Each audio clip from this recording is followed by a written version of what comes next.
of matching buyers and sellers. And so that's changed a lot for the years. And today what I'd like to talk about is that it used to be Google and search, and that's how you ended up purchasing what you were gonna purchase. And that's changed, and we're gonna talk about the social side of it, the Amazon effect of that, and the multi-channel strategy. And we've heard some of this morning, so some of it I won't go as in depth. So yes, it used to be that search was synonymous with shopping, and that meant Google. And what we have learned is that what we used to do in 2000, just a few years ago, is they would organize your life. You were looking at what to do today, you were looking at where to go shopping, you were looking at what you wanted to watch on Netflix in the night, and several times during the day, you went to Google, and then you went off to a website, but you always came back, and Google was there. And today, from a search standpoint, they're still king. We won't kid ourselves. They're still 92% of all the search globally. And there's no one even close to being number 2. But again, what happens from that consumer path to purchase is what we want to focus on today, because that's the important thing for our SMEs. And some of the stats that I'm going to share today are global, some are of Europe, some are of individual countries, some are of the UK, so I'll be specific. All the sources are here. I'm not going to go into the search influencers.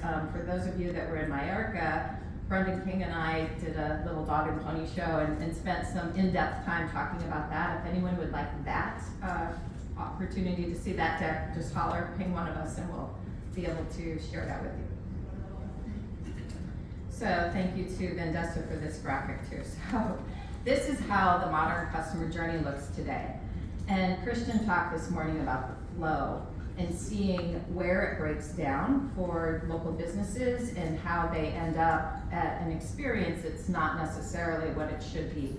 And so when you talk about the interest and where we start, and we have awareness, and that's, of course, you've still got social, you have search, you have email marketing, and that's YouTube is a big part of it. It's become visual. As you look at search and the findability, where to go and how to find it, the near me, that's of course organic, but it's also paid in terms of search. You have social there as well, and directions and maps and everything with how to find where you're trying to go and what you want to look for. But then there's the awareness side and the research, and this is where things really have changed, because now social is playing a big part of that. And you've got articles and reviews and social media all over the place, and that's your word of mouth. But then ka-ching, that's where we focus, right? How do you get that conversion? And so you can see all the different touch points that it takes, both organic and paid, along the journey. And now we've made a purchase, and here's the opportunity to have that process start again with that same buyer as a repeat, or their word of mouth to help gain new acquisitions with the post-purchase experience. So we're going to touch on some of those today. So here's one that you're looking at a product search, and it starts on Amazon, and I'm in Cincinnati, and I'm looking for a bookstore. Forgive the fact that it's not a European example, but this is what Amazon had on their site, so a complete example of today. You start out on Amazon. You're looking for a bookstore, you're looking to purchase books. You end up doing Google search as well and looking for discounts and coupons. You end up purchasing at the bookstore, having it delivered to you, the same service that Amazon could provide, but you chose in this case to go directly to the bookstore and had it delivered to yourself. So multiple interactions just to get to the bookstore that's down the street from you, but they delivered to your door. And Google, and this is a quote from Google Senior VP, this is Prabhara Ruchivan, and he says that 40% of young people, so these are Gen Zs and millennials, when they're looking for a place to go to lunch, they're not going to Google Maps or to search. They're going to TikTok or Instagram to find where they're going to lunch. And I find it very important and ties into what Christian was saying this morning about opportunities and what the panel was saying about, is Google a competitor? Are they a frenemy? Where does Google fit in what we are doing to help local businesses? And so the fact that this is an opportunity that Google has not solved for. Young people find, and if you think about it, that is exactly what a map is. It's what we used to look at as an atlas. It's interactive, but that's the look and feel on your phone. And so that's going to change, I'm sure. I'm sure they've got a few engineers that are tackling their Google Map solution. And so we'll see that differently, but that is something for the millennial and young generation that is not acceptable, and that's coming from Google. This is something relatively new within the last couple of years, and that is the ability to purchase on your social media. Not going off, not going to a website, but actually completing the purchase where you had no intention of doing so when you started and you were looking at your Instagram feed or you were looking at your Facebook. The ad pops up, guilty, at least once a day, and completing that purchase without, again, it going straight back to Facebook and continuing to go down and seeing what's happening. In the UK, that has become 50% or half of social users are actually completing a purchase. And again, starting with social media and going to, and this is a global number now, social media users, 64% have made a purchase, and this is within the last year. And those purchases are done by $2 billion buyers. 2 billion social buyers globally have done this process of, again, not leaving their social media site and being able to complete that first purchase. And social commerce is a very strong player now with e-commerce. When you look at the Gen Z and the millennials, that's what's driving it. And by 2025, social commerce will represent $1.2 billion in purchasing. Anyone heard of Amazon? So, along came Amazon, and from a social commerce standpoint, it had one effect, but quickly we're seeing the impact of Amazon, and this is something that's built up over the years. But when you look at the impact in Europe there's 8 countries represented as 24% of all Amazon resellers, and I just want to focus on that for a minute. So the 8 European and UK countries, Germany is number 1. Actually, I have to go to the next one to see it. Germany, the UK, France, Italy, Spain, Sweden, the Netherlands, and Poland. Those 8 countries represent 24% of all third-party buyers on Amazon. There's 185,000 SMEs in those 8 countries that are utilizing Amazon, and 50% of those have now extended their footprint to a global footprint by using Amazon. Amazon is charging 28 to 33% in commissions, ad placements, etc., in order for those businesses to sell their goods. But 185,000 of them feel that it's worth it because they're on Amazon and doing global business now as a result.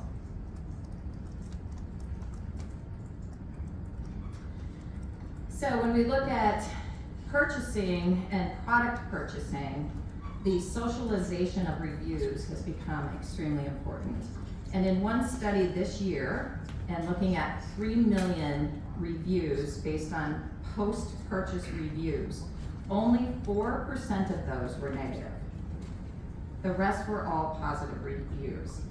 And I wanted to just repeat something. This is a complete plug for Jan Martenson and his book on digital marketing, because he talks about how to handle the reviews, and especially if you get a negative review, which again is unlikely. So it's very good to help your local businesses, encourage them to do reviews. And what he's saying is that if you say thank you for the positive reviews, keep calm in case of negative reviews, answer complaints as quickly as possible, and offer a solution. That's the one I would put a big, bold underline under. And always remain friendly and appreciative. So I want to thank Jan for that. That's good advice. And you've seen the ones where they don't do that, and it's very offensive. So in the UK, 88% have researched products and 41% have purchased on Amazon after seeing the product being advertised on Amazon. And those are, again, third party. So that's pretty surprising that 41% have purchased, even though it's a local company, and they purchased it through Amazon. B2B is an important category, and especially for some of our clients. And so I wanted to talk a little bit about the social side of B2B, which there's a leader, and it's LinkedIn.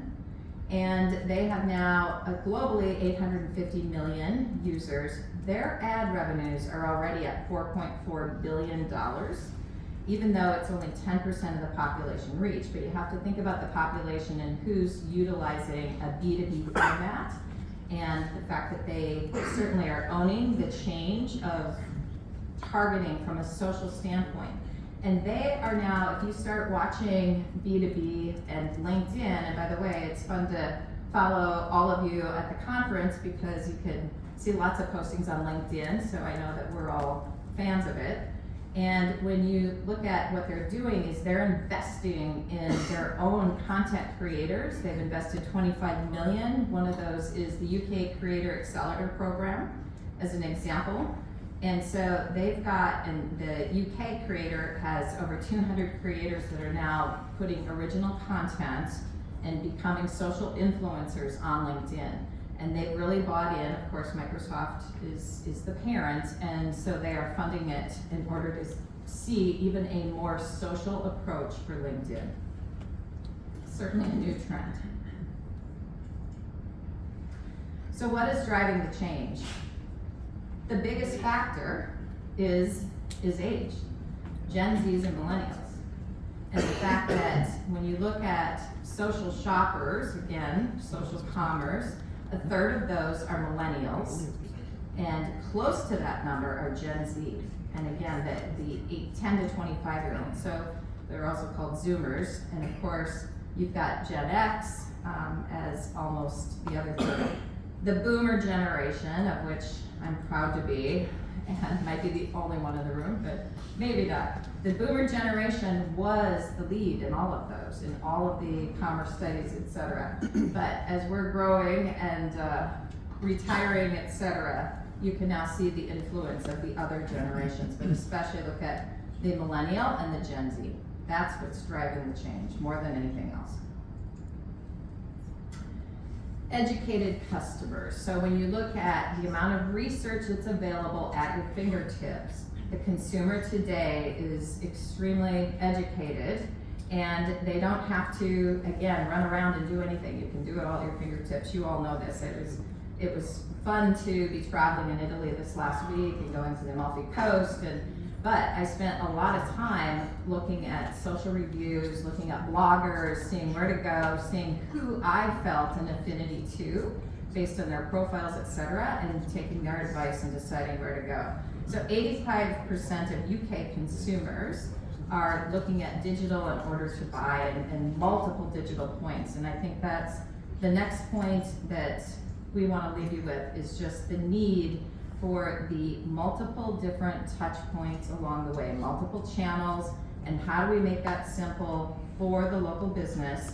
How do we make it simple for your sellers to be able to go out and reach people for that? So that's how we want to do social commerce. So when we look at local businesses and what we need to do, user-generated content is their trust. We heard that this morning.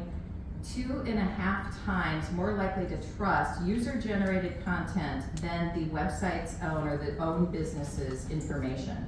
So they'll trust my opinion over the actual store owners. And we've heard this a lot today too, about meeting them where they are. And by that, it has to be visual. That has to be part of your strategy to help, looking at how to help look like the flow that those younger consumers are going to want. TikTok, YouTube, Instagram are all extremely important ways to show the local business to the consumer that they understand who their audience is and where they are.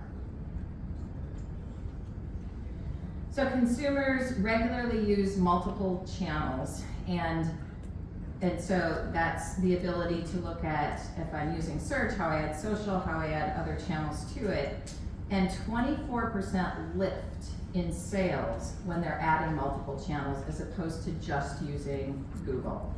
And I think that's really important, and by the way, that is something that's a global stat, and we see that firsthand at Matchcraft when we see campaigns that are running with Google and Bing, and then they add another channel, like a social channel, to the campaigns.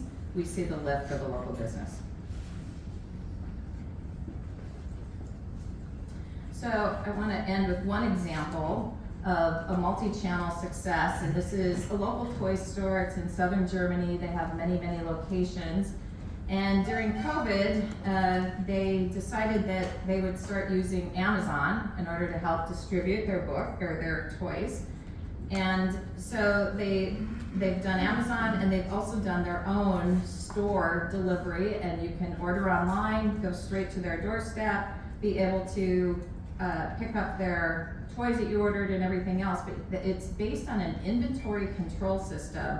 And if you look at their Instagram, completely rehauled how they were marketing, and their sales have just really blossomed and gone far. And their Instagram, they have their original content that they're doing. They're on Amazon in addition to being able to go and buy direct from them. You can go into their store even when they don't have direct, so they've helped control their inventory by not having everything in all their stores. So you see something on the shelf, it'll be delivered, and then you can pick it up in the next week, that type of operation, so that they've been able to buy based on demand and collecting the money up front, so they've saved on lots of margins as well. But multimedia channel, very visual, added all kinds of imaging and videos to what they're doing. So the key takeaways that I'll leave you with today is just how it's changed from the consumer to where they start and how they end up, and all the touch points that are along the way, and the fact that social commerce has become such an important point. And when you look at social commerce and the fact that $1.2 trillion will be spent by 2025 being led by millennials and Gen Z, we all better think about what that means. The Amazon effect, and 24% of all Amazon resellers. And Amazon resellers represent 60% of their revenue now. And Amazon resellers, 24% of those are European countries. And then of course, we've seen this all today, which is you've got to meet the consumer. The business needs to go to the consumer doesn't have to go to the business, so they need to find where they are. That is it. Any questions? Cindy, I have a question. Sure. Because, we just did the Siinda landscape survey on Europe. So I'm thinking about these SMBs, that go to Amazon, okay?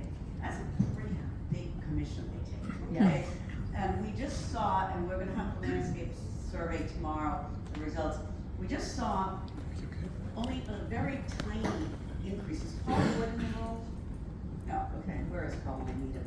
Okay, we saw a very tiny increase in the e-commerce across the 8 European countries we did. E-commerce spend or in consumers?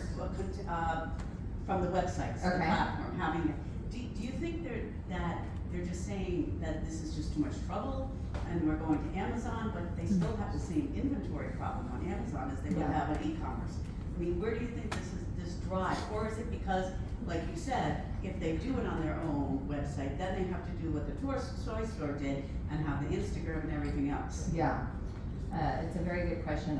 I'm not the expert. I'll tell you what we've researched and what we think is happening for local businesses using Amazon and just e-commerce in general. If you have a unique enough product with margins enough that you can give up 30%, then Amazon is a great way to bring customers in the door. But if you have a product that everybody else has, you'll never compete in order to get that business. It's a race to the bottom and you'll lose all your profits. So unique products, unique artwork, unique jewelry, anything that's proprietary, that's handmade, or something that there isn't a gazillion others, then Amazon actually probably would be a really good solution. What else we're seeing is that when Amazon does work and you have that opportunity, if you are gaining those customers, you can then sell them other things without being on Amazon. And that of course would be the goal, is to use that as your list and to then be able to work with them elsewhere. The problem with that is right now, it's really hard to own that customer after Amazon gets their hooks in, because they consider it their customer. And so I would just say unique products, higher margin, because you're giving up a third. And that's before you have your production costs and all your other costs. But the distribution side of it is being solved by many other companies now too. So I think that's where it's gonna get interesting, and seeing how that's gonna all play out, where your inventory, your distribution, there's alternatives out there that I think will start to see traction, I hope, and be a better solution. Walmart is also fast growing as another alternative for local businesses, with the Walmart marketplace for third-party sellers as well. Much easier, less commissions, and so I think that's one to watch. And they have a decent presence globally. For us, we need to look for solutions that play not just in North America, but obviously in Europe and South America as well, and APAC. And so it's always one to see who can get penetration across. Questions? One more question on these wonderful Zoomers, okay? This generation set. We did this year in landscape, we put it into categories, which is health. Where, I mean, where are you seeing it? Is it clothing, dining, or is it? Entertainment. Entertainment's the biggest category. And from there, I was in Positano, am I saying it right? Positano? And it has become a mecca for social influencers to do all their profile pics and TikTok videos and everything. And I mean, it's a beautiful place, and there were beautiful people all over, but they were all doing their TikTok videos, and it was in front of the restaurant or in front of the nightclub, or very, very much entertainment oriented. And I think that's the biggest, but it's across the board, but that would be the biggest category. And the boomers are in health, right? No. Okay, anybody else with questions? Well, Sandy, thank you, it's always a pleasure. Yeah. Thank you, Matt.